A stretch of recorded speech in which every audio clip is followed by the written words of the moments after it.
औज़ुबिल्लाहि मिनश्शैतानिर्रजीम बिस्मिल्लाहिर्रहमानिर्रहीम।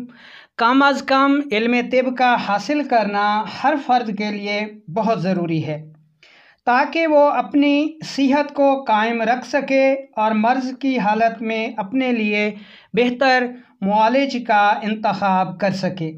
हमारी बुनियादी कोशिश आवाम को इल्म तिब से रोशनास कराना है और इन्हें ग़िज़ा से इलाज की तरग़ीब देना है ताकि वो मल्टीनेशनल अदविया साज़ों के मुस्तकिल गाहक बनने से बच जाएं।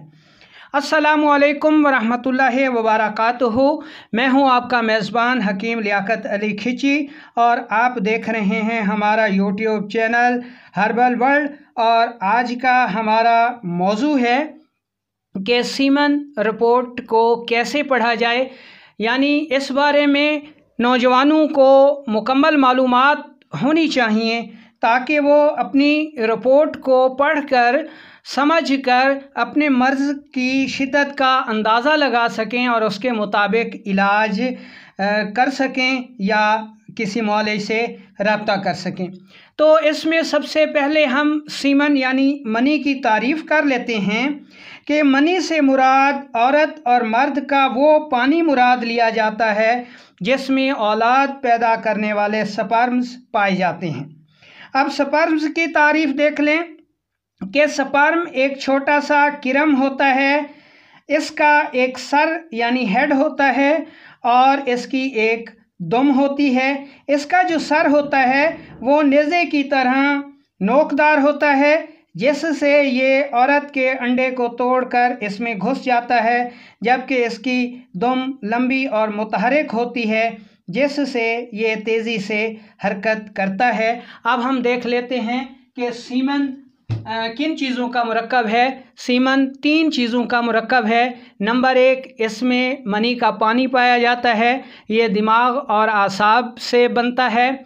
और नंबर 2 पर सीमन में जो तुरशी होती है ये कल्ब व उज़लात से पैदा होती है, जैसे मनी के पानी में स्पर्म पैदा होते हैं। और नंबर 3 पर होता है जी हमारा जिगर व गुदद, जो कि इस सीमन को और इसमें मौजूद स्पर्म को पुख्ता करता है। ठीक है जी। अब हम चलते हैं जी कि स्पर्म रिपोर्ट को हम कैसे पढ़ सकते हैं, कैसे समझ सकते हैं। इसमें नंबर 1 पर होता है जी नमूना हासिल करने का तरीका, जिसको मेथड ऑफ कलेक्शन कहा जाता है।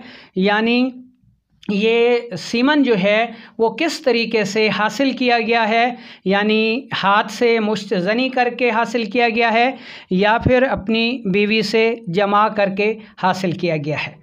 नंबर 2 पर सीमन की मिकदार होती है जिसको क्वांटिटी कहते हैं। ये नॉर्मल हालत में 2 ml से 5 ml होनी चाहिए। अगर ये 2 ml से कम है और 5 ml से ज़्यादा है तो ये हालत मर्ज़ है और इसका इलाज होना चाहिए। नंबर 3 पर आती है जी रंगत। नॉर्मल हालत में जो मादे मनी का कलर होता है वो दूधिया माइल जर्द होता है। अगर ये कलर नहीं है, रंगत नहीं है, तो इसका मतलब है कि ये मादा मनी जो है वो नॉर्मल नहीं है। ठीक है जी।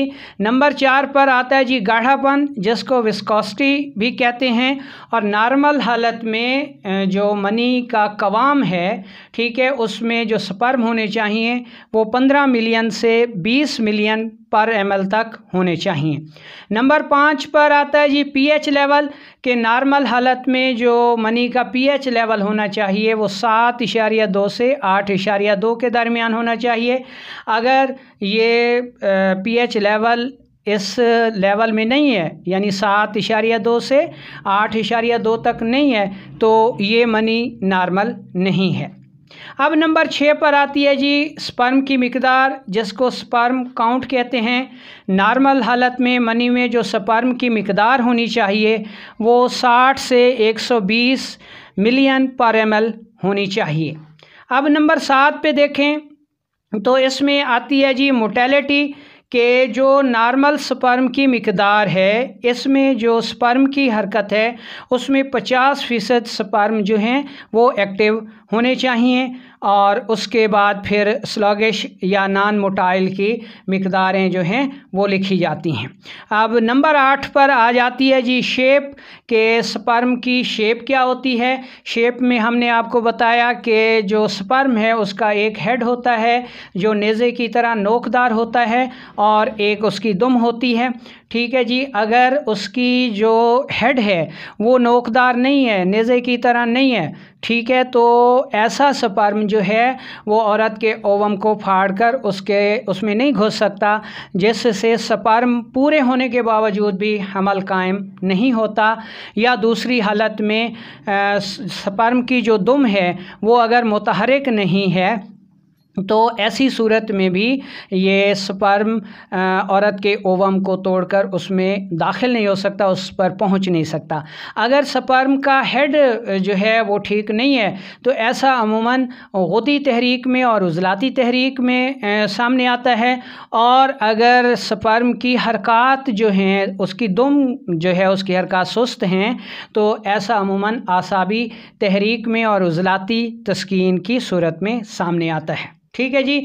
नंबर 9 पर पास सेल होते हैं कि पास सेल नॉर्मल हालत में मनी में नहीं पाए जाते और अगर पास सेल 1 से 2 तक हैं तो ऐसा अमूमन आसाबी तहरीक में होता है, दिमाग की सोजिश से होता है।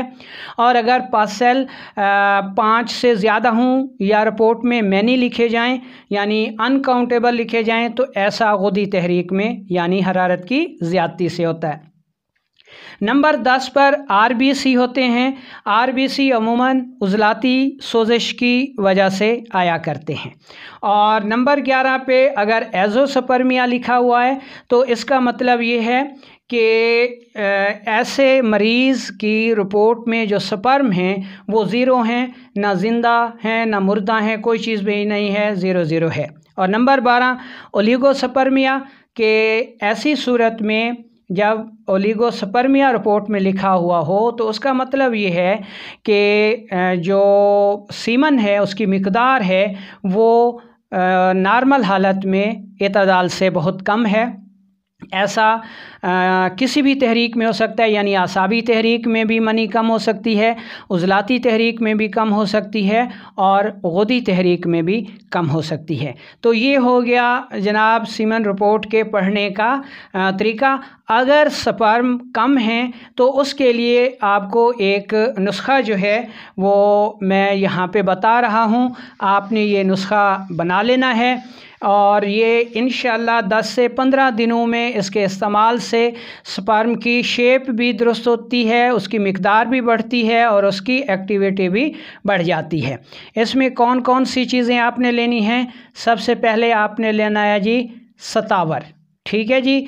दूसरे नंबर पर आपने लेना है जी मूसली सफ़ेद, ठीक है।